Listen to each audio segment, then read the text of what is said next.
खुदी को कर बुलंद इतना कि हर तकदीर से पहले खुदा बंदे से खुद पूछे, बता तेरी रजा क्या है।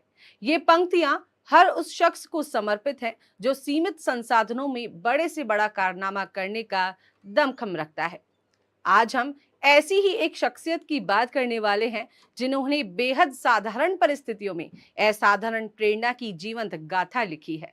जी हाँ, आज के इस विशेष कार्यक्रम में हम बात करने वाले हैं राजस्थान के मुख्यमंत्री श्री भजनलाल शर्मा की।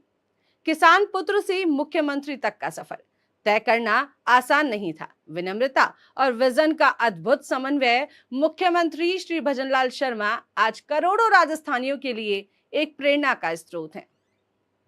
नमस्कार, आपका स्वागत है और मैं लीजा जुड़ी हूं आपके साथ और आप देख रहे हैं हमारी खास पेशकश, हमारे सीएम।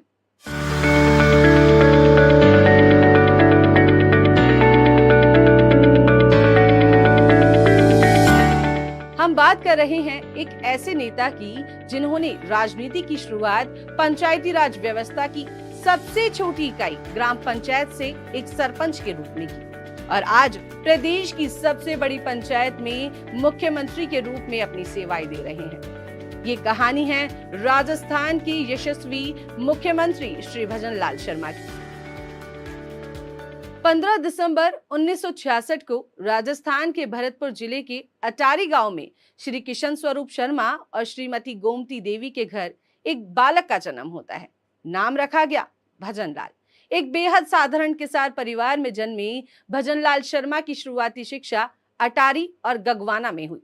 बाद में वे नदबई चले गए, जहां उन्होंने अपनी छोटी बहन के साथ किराए के कमरे में रहकर पढ़ाई की। कहते हैं पूत के पांव पालने में ही दिखाई देते हैं। मुख्यमंत्री श्री भजनलाल जी ने 1990 में मात्र 24 साल की उम्र में कश्मीर बचाओ आंदोलन में भाग लिया और उधमपुर में उन्हें गिरफ्तार किया गया।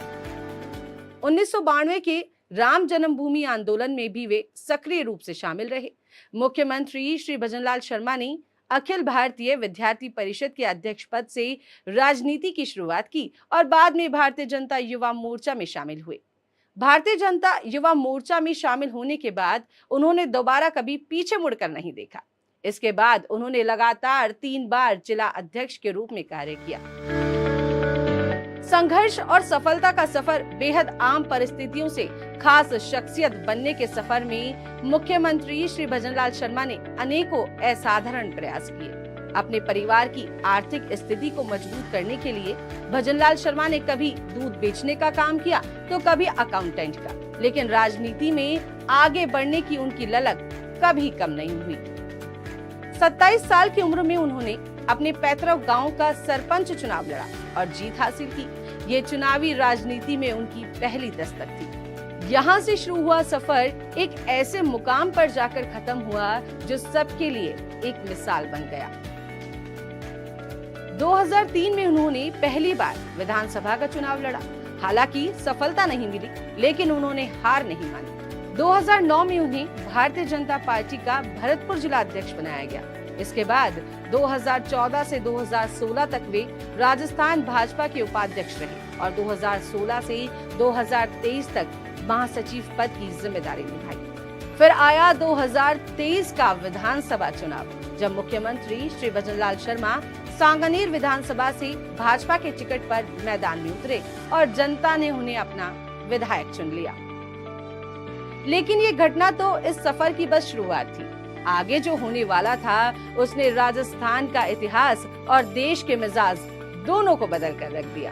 विधानसभा चुनाव में प्रचंड जीत के साथ भाजपा अपने नए मुख्यमंत्री की तलाश में थी।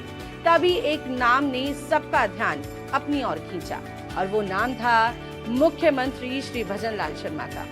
जब मुख्यमंत्री पद के उम्मीदवारों पर चर्चा हुई तो भाजपा नेतृत्व ने भजनलाल शर्मा के नाम पर अपने विश्वास की मुहर लगाई। 35 वर्षों की राजनीतिक यात्रा के बाद संघर्ष और कड़ी मेहनत से उन्होंने राजस्थान के मुख्यमंत्री के रूप में शपथ ली। मुख्यमंत्री श्री भजनलाल शर्मा की कहानी बताती है कि अगर इरादे मजबूत हों तो कोई भी मंजिल दूर नहीं होती। हालांकि श्री भजनलाल शर्मा जी को जानने वाले उनके करीबी लोग बताते हैं कि उनके पिता कभी नहीं चाहते थे कि बेटा राजनीति करे। वो उन्हें एक टीचर बनाना चाहते थे, जिसके लिए भजनलाल शर्मा ने बकायदा बीएड की ट्रेनिंग भी ली। लेकिन नियति को कुछ और ही मंजूर था। पिता भले ही राजनीति से दूर रखना चाहते थे, लेकिन उसी राजनीति और अपने प्रतिभा के सहारे श्री भजनलाल शर्मा गांव के सरपंच से लेकर मुख्यमंत्री की कुर्सी तक पहुंचे। अपनी 35 वर्ष लंबी राजनीतिक यात्रा में उन्होंने बूथ से लेकर गांव तक, जिले से लेकर प्रदेश की राजनीति तक हर स्तर पर प्रशासनिक अनुभव प्राप्त किए। यही वजह है कि उनके नेतृत्व में प्रदेश दिनों दिन नए विकास के नए कीर्तिमान स्थापित कर रहा है। मुख्यमंत्री श्री भजनलाल शर्मा का विजन और अनुभव प्रदेश के हर युवा, गरीब, किसान और महिलाओं के लिए वरदान साबित हो रहा है। श्री भजनलाल शर्मा जी भले ही राजस्थान की सियासत के शीर्ष पर हैं, लेकिन उनकी जीवन शैली आज भी बेहद साधारण है। काबिले तारीफ कार्यशैली, राजस्थान के सर्वांगीण विकास को समर्पित उनकी योजनाएं आज राजस्थान को नई दिशा और दशा प्रदान कर रही हैं। राजस्थान आज देश के सबसे तेजी से तरक्की करने वाले राज्यों में शुमार है। किसी ने सही कहा है, वक्त को बदलने की ताकत है जिनमें उनके आगे झुकाती है तकदीर सर। हमारे सीएम के इस खास कड़ी में आज के लिए इतना ही। फिर होगी मुलाकात, तब तक के लिए नमस्कार।